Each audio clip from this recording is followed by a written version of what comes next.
Welcome, sir. Thank you.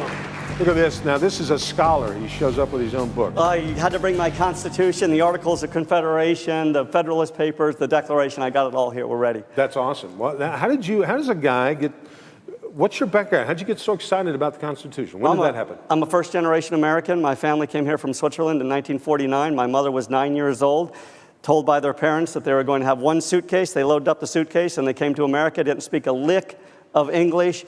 They wanted an opportunity to relish in the idea of freedom. And so I grew up in a home that debated these ideas. We cherished the ideas, and it was something that we were dedicated to. And so it was something that I grew up in. Wow. Well, tell us a little bit. I know you go around the country. Do you go around the state? You're talking about the Constitution. So have at it. This is your willing audience. Well, I was a prosecutor for 12 years with the Maricopa County Attorney's Office. And while I was working as a prosecutor, I was also teaching as an adjunct professor out at two of the colleges here in the Phoenix area. And I got a call one day simply saying, we'd love you to have you come out and speak, talk a little bit about what it is that you know. Went out there, and it just created kind of a groundswell effect. And it was within just a year or two, I began traveling the country talking about these ideas that I so strongly believe in.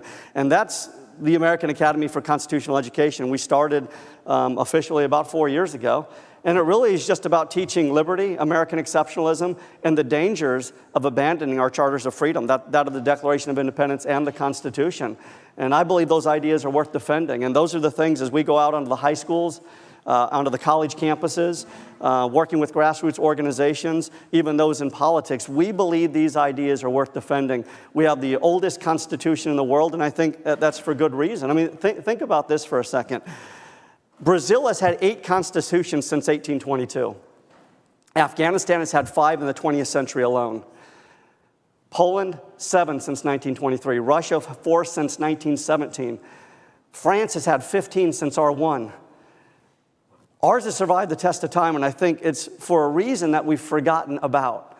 And you on your top 10 list, you talked about 5 of the protections outlined in the First Amendment. More individuals can name the 5 members of the Simpson family than can name the 5 protections outlined in the First Amendment. And more individuals in America can name the 3 judges on American Idol than can name even 3 of the 5 protections. And I think that tells us where our priorities are. Wow. I want to help it reignite this spirit of liberty and really restore this nation back to these foundational ideas. Wow, isn't that sad?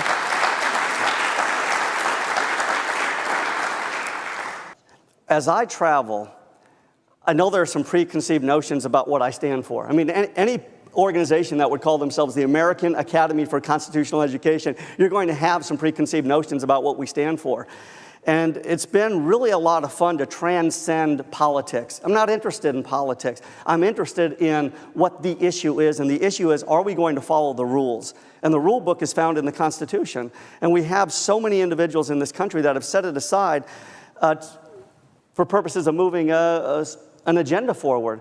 And so I will ask these 3 questions, very simple questions. Do you want to be told what to do?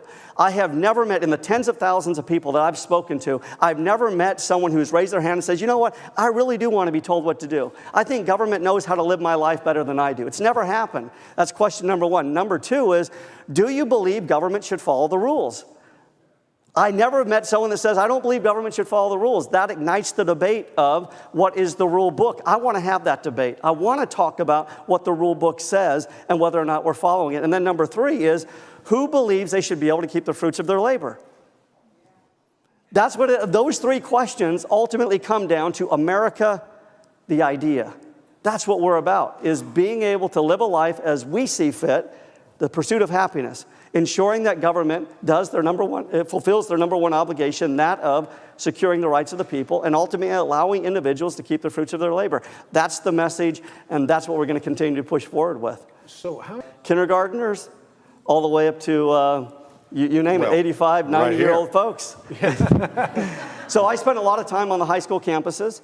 I spent a lot of time on the college campuses. And the greatest reaction, the most frequent reaction is this. I was just down the street at a high school not too long ago. I had a student run down the hall after me after I was done. I spent 2 hours with him. She said this. She says, before you came in today, I knew nothing about what you were talking about. She says, why aren't we being taught these things? Wow. That was her reaction. And then she said this. She says, what do I need to do to dedicate my life to defending these ideas? That's the reaction. That's the typical reaction out on a high school campus. And remember, we're not talking politics. We're talking things like things that are relevant to them, because I believe that if you're going to ignite this spirit of liberty back into the American people, you've got to approach people where they're at. You've got to play by the rules of the culture, pop culture, whatever that may be. And so we want to reach out, for example, to the young people where they're at. What are they concerned about? Well, you got these kids out here driving their cars that potentially could be pulled over. Would you allow the police to search your car?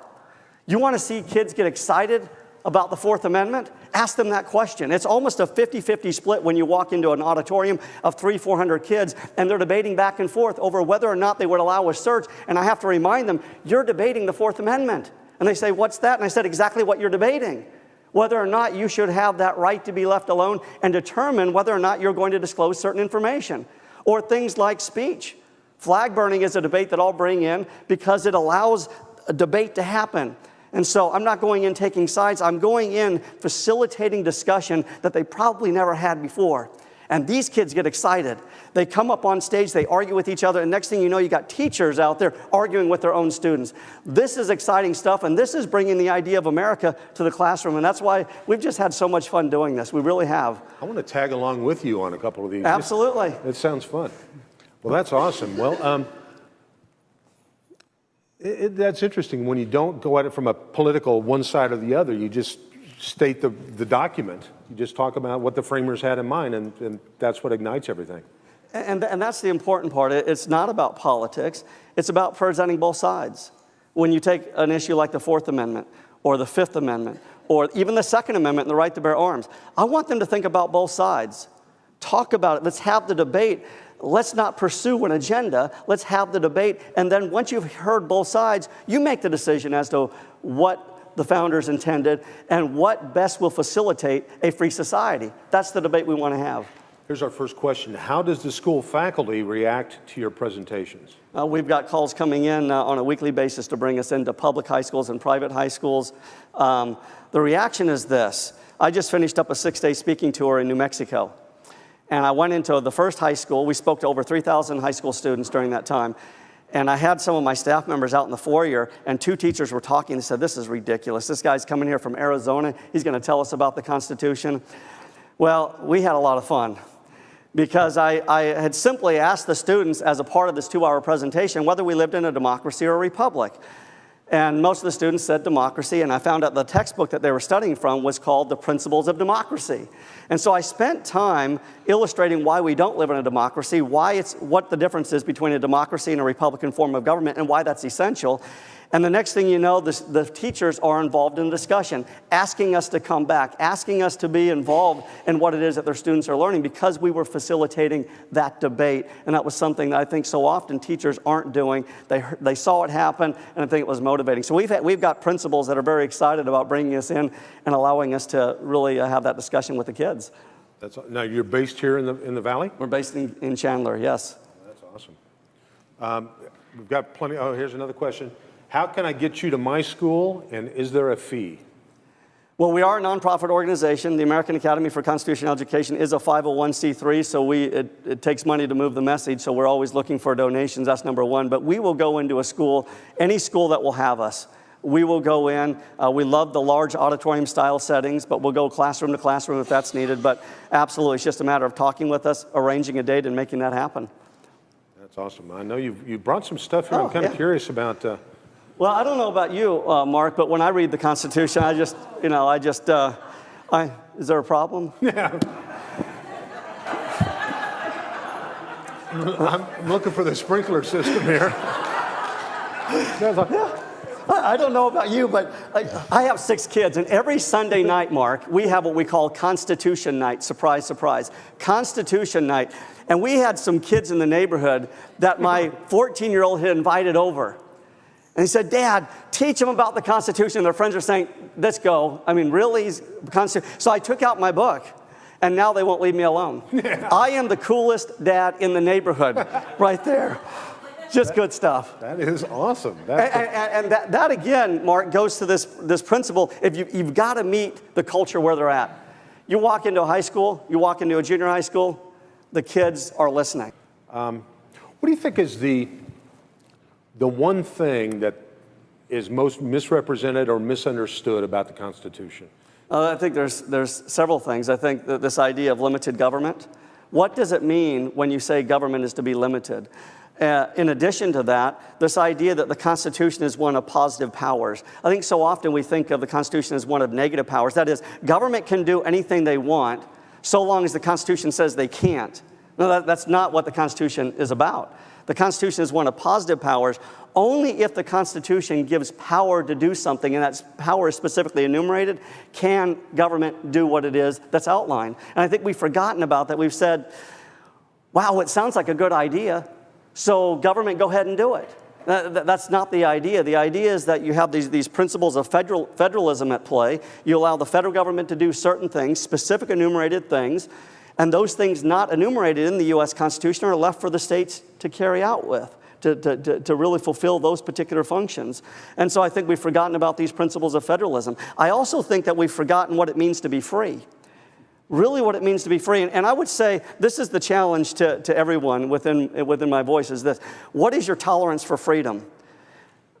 And I think we can gauge our tolerance for freedom not by those things that we simply would allow to happen because we agree with. Our tolerance for freedom is found in our willingness to defend ideas that we might find despicable. That's freedom. The ability to allow individuals to do things that you might disagree with, that's a free society. And I think we've forgotten what it means to be free, and we use government force to try and accomplish an agenda to stop people from doing things that we disagree with. That's not freedom. Well, here's a very pertinent question. As a country, are we too far away from these principles to ever get back? No, but it's going to take a fight. And I think we're fighting two battles right now in this country. We're fighting an election cycle battle, which I think is important, but I think the more important battle that needs to be fought in America today is the cultural battle, the battle for the hearts and minds of the next generation. What is it? I mean, that's the biggest problem that I see, Mark, as I go into the schools, is that our young people don't know what it means to be an American. They can't articulate what it means to be a part of this country, a citizen of this country. We're being told that this country is just like anything else. No, America is unique. And it's exceptional in so many ways. We're innovative, we're creative. We have principles in the Constitution that are not just sound bites. Things like equal protection under the law. It's not just a sound bite, it's something that individuals have given their lives to defend. And I think our young people, as well as the older generation, don't remember those things. And so these are the ideas that again, we've got to continue to push forward with. And I think as we do those things, as we reignite that spirit within ourselves, as we teach these things to our young people, as we engage in a debate as a culture, I think we're going to see that reawakening take place. It's going to take some time.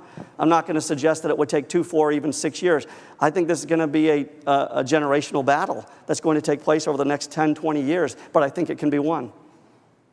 We're the ultimate guardians of the Constitution. If we, the people, don't care about that governing document, we in turn will elect individuals who don't care about the governing document.